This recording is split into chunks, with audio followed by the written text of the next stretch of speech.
All right, what's up, guys? So today we're going to be making a medium green salsa.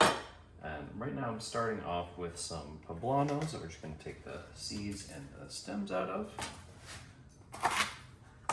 Just give that a quick rough chop, just throw it right into our food processor. Now, this is going to make a lot, so this food processor is probably going to be 2 steps. Because we're going to have to add things and dump it out and then add more and all that. But I'm starting off with 4 poblano peppers. And I've said it before, but these are kind of my favorite pepper. They offer a good spice level while having very good flavor.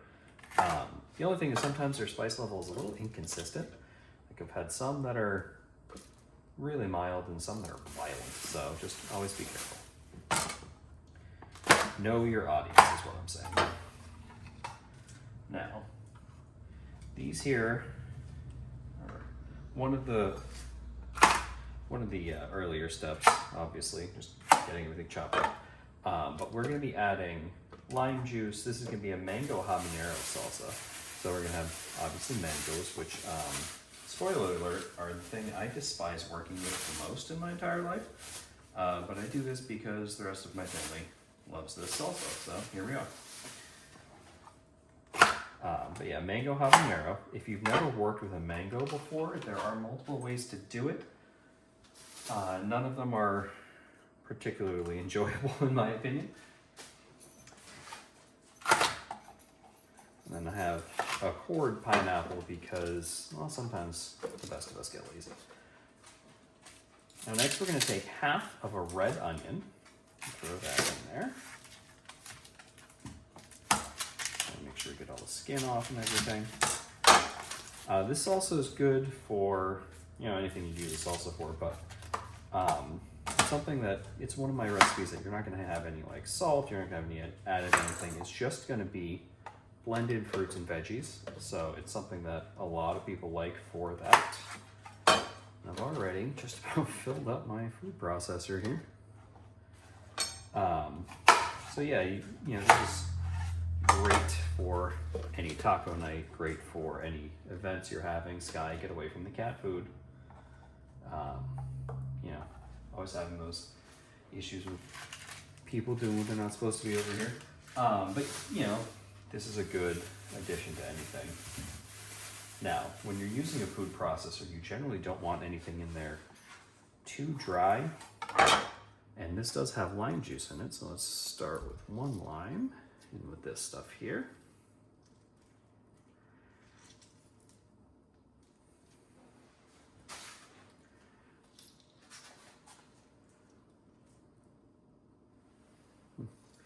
Sorry, that was probably awkward as I peek around the camera there, but I was getting a phone call from what looks like a recruiter. All right. Next thing we're going to be doing is we're going to be adding some tomatillos. Now, if you've never worked with tomatillos, a good trick when you're peeling them off, they can get kind of sticky. So what you do is you're going to take a damp paper towel and just rub them. And like you can see, this one here has a little bit of char on it, or dirt rather. Not char, they're not cooked. Yeah, you're going to take a damp paper towel. You're just going to rub around the tomatillo. Just rub that in real good, and you'll get rid of all of that sticky stuff from the leaves. In this case, we're trying to get some of the dirt off, so we're going to be using another towel, since that was now quite literally dirty. Dice these up a little bit, throw them in there. Now this is pretty good and full, so I'm going to give this a nice pulse. Hopefully some of that stuff will drop down.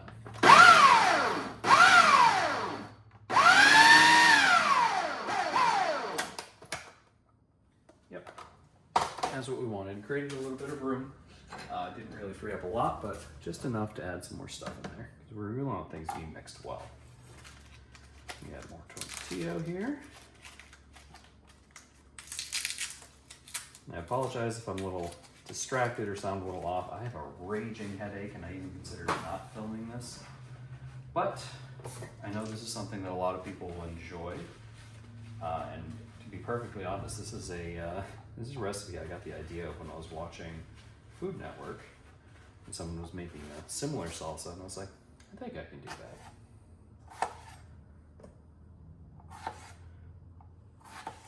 inspiration can strike you from anywhere.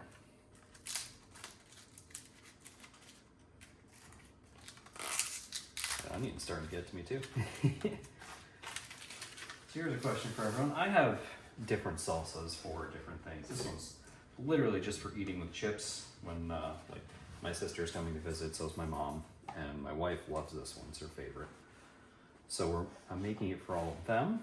I don't like it because I hate mangoes and I'm not a huge fan of pineapples.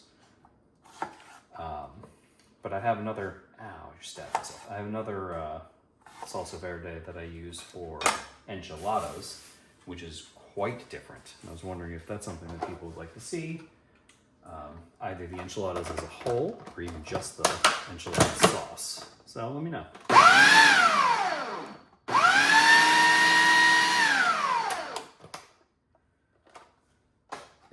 Food processor's getting a little bit full. I want that stuff to chop down a little bit more as well.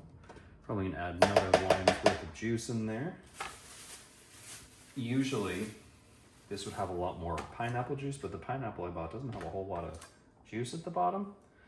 So I'm gonna have to supplement just a little bit.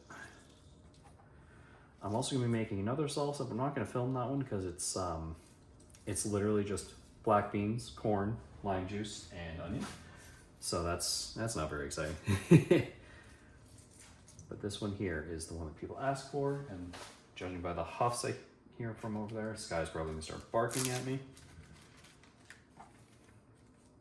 Throw some more tortillas in there.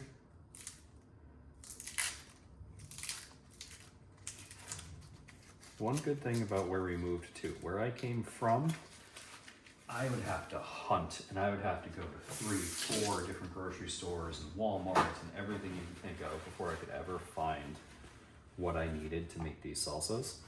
Because I also have made a mango habanero one in the past that really only my friend Paul can eat because he's a masochist. But like getting tomatillos, getting good tropical fruit was a nightmare back in England. All right, and grab mangoes. I need those. Now, mangoes are, like I said, the bane of my existence. And the way I find it's easiest to do them, you'll see I have a second knife here that hasn't been touched yet. But you'll see why in a second. So I slice them off like this. Be sure to avoid that pit because that is not edible. Just slice some bits off this one. And then this part's easy because it's... And I'm going to take my paring knife. Now, this is something that I don't recommend you do unless you are extremely comfortable with handling knives and handling fruit.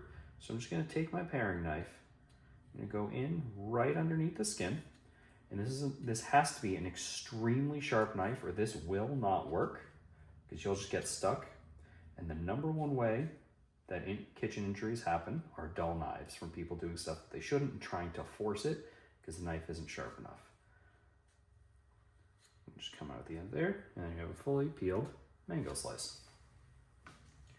The other way that I've seen people do it is stick the knife in, make a little grid. I don't like this because I feel like the mango's gonna slip and I'm gonna slice myself. And they'll make a little grid inside the mango and kind of invert it and pop these pieces off or slice them off. I, as you can see, have yet to be able to get this to work the way it's supposed to.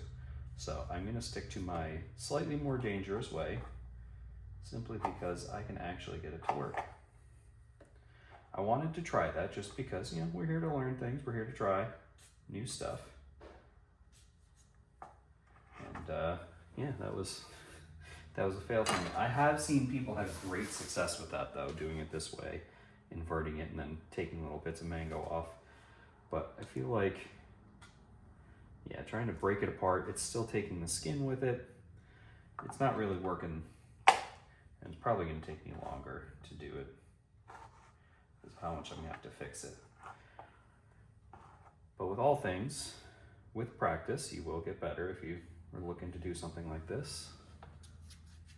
And you'll notice I'm breaking the number one rule that every Boy Scout watching this is going to be yelling at me for as I'm cutting towards myself.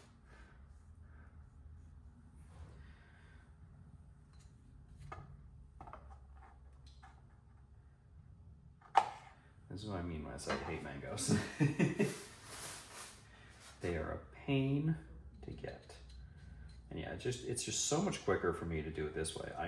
This is one of those things that my wife can't watch me doing because she said it's absolutely terrifying watching me just sit here taking an extremely sharp paring knife and just slicing at my hand. But it's one of those things, you get used to it. The more you do it, the more you're going to be able to do it. And when it comes to extremely sharp things like knives, the rule we used to have at the deli was never be afraid of it. Because if you're afraid of it, that fear will cause you to make mistakes and you're going to cut yourself. Just assume that at some point you're going to cut yourself and get injured. That way you're not afraid of it. And when it does happen, since you were already mentally prepared for it as a possibility, you can act quicker and prevent further injury. And that's how I have survived. That being said, I have sliced an artery in my hand in the kitchen. So, you know, don't be me, but I was working in the deli I was awake for I think like 30 hours. I hadn't slept in a few days. Yeah, don't do that. If you haven't slept, don't be doing crap like this because you will end up hurting yourself. And another thing, if you haven't worked with a lot of mangoes, they are incredibly sticky. You're going to be doing this and you're going to walk away and be like, why do I feel like I just stuck my hand in syrup? Well, it's because it's mango. I do want to try something like this with guava at some point because guava is a fruit that I actually do like. I say that like I'm a degenerate child who doesn't eat fruit, but I meant more like tropical fruit. I tend not to be a huge fan of like the very strong tropical flavors. To me, mango tastes like the smell of pine sol, and pineapple, I've just never been a huge fan of it. I've gotten a little bit better. As far as tropical fruits, my favorites are probably like yuzu, which is something a lot of people haven't even heard of. And guava stuff is really good. Can we get any more out of this bad boy? Yeah. And when you're slicing, you'll notice if you're going to hit the pit, because the knife will start to get resisted, like right there. I could feel it and hear it. So I was hitting the pit, so I'm not going to use that part.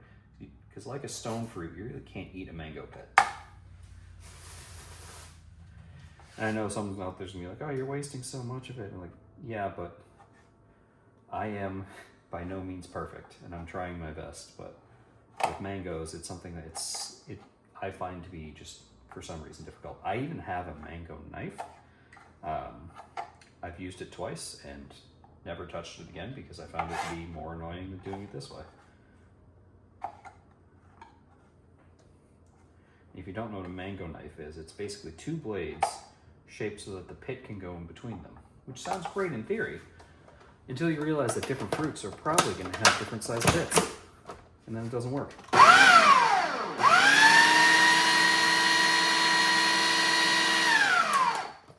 The other thing I find with this is sometimes the mango really resists being chopped up in the food processor. Like if you, I'm not sure if you can see it in there. Yeah, you can. There's a bunch of little like mango chunks just hanging out in there. So when you're doing the mango bits, you definitely have to pulse it a bit more than you would otherwise.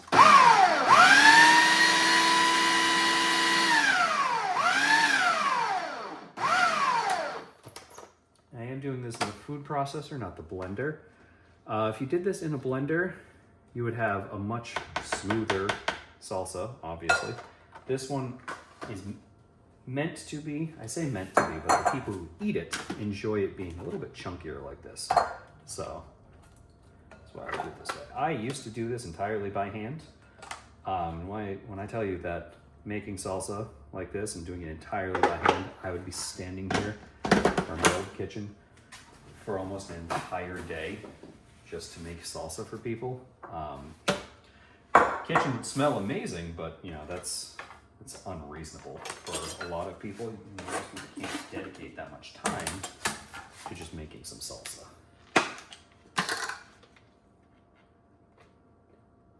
Yeah, pineapple's not as juicy as I'd like. Rough cut some sections off this bad boy. Should save some. Just chuck those right in there. Mango. And we're also going to be throwing in fresh cilantro. This one's a big boy. The fresh cilantro is one of those things where as long as you don't have the gene that makes it taste like soap, it's a great addition, add a nice fresh flavor to this. It's the only like quote unquote spice that I'm gonna have in this. I'm not gonna be putting any, like I said, there's no salt put in this. I'm not gonna have any like chili powder because we have the poblanos in there.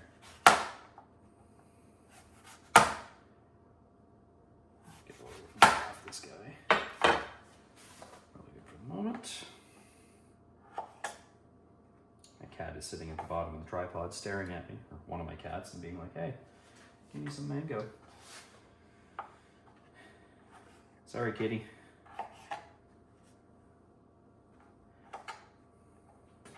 Throw those in there.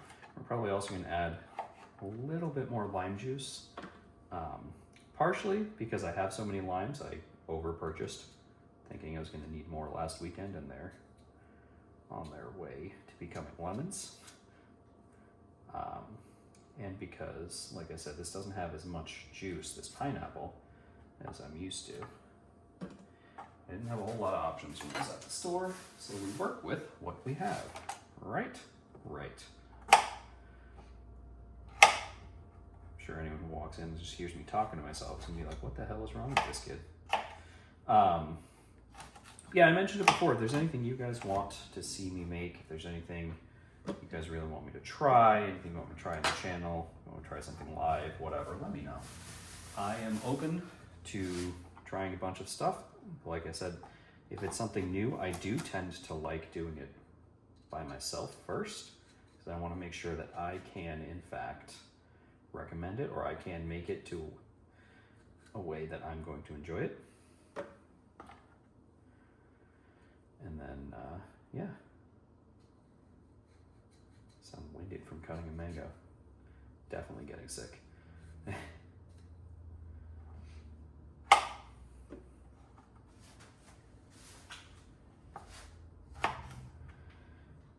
I'm sure that there's a lot of growth that can happen. Like, you know, these videos are still a little awkward. I'm still getting used to it. I'm still getting used to the idea of filming things in my house, and I need to get a little bit better with editing, get some better editing software.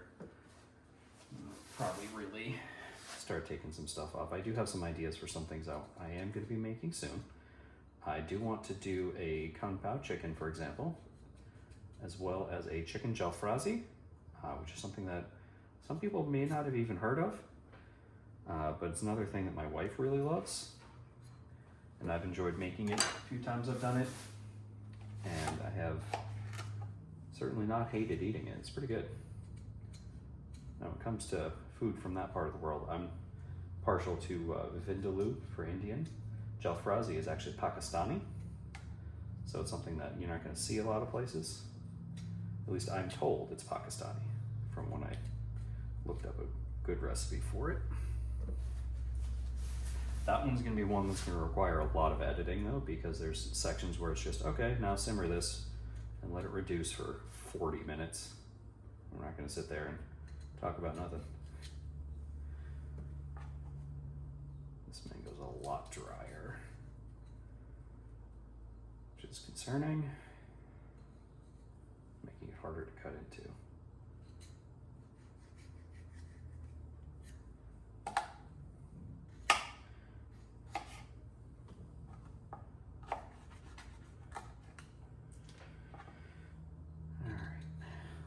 Bit, and then we'll add some more lime, like I said, and we're going to chop up some of the cilantro, rough chop it, and then toss it in there with this. So when I'm looking at what's in the bowl, there's a little bit of juice in there, but there's not as much as I would normally like.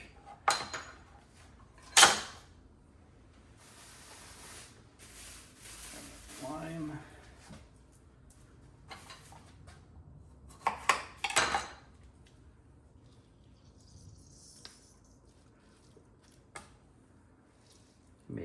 rest of that onion as I'm looking at it too.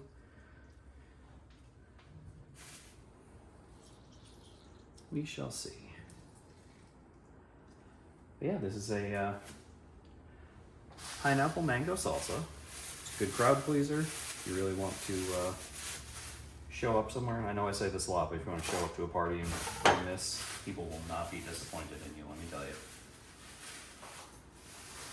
This is a good, fairly healthy thing to just make and eat because it's all fruits and veggies. There's no anything else other than fruit, juices from fresh fruit. Yes, can't speak.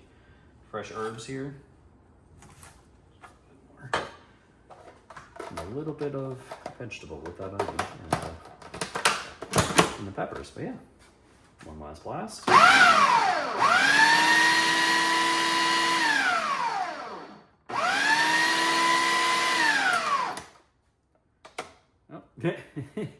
Huge sprigs of cilantro that didn't get incorporated. That smells very pineapple-y. So while it definitely released some of its juices while it was getting pulsed up there, which is good, because that's what we want. I might actually throw more pineapple in there though.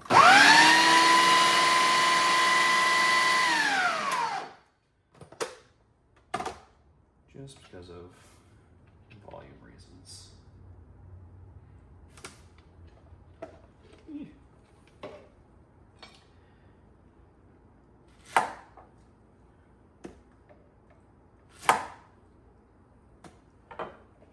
Oh god. The rest of this pineapple will be used when we make burgers, because if you grill up a pineapple and put it on a burger, that's another thing that a lot of people are really going to enjoy, especially if they like pineapple. You get those nice char marks, nice caramelization. It's all things that are good.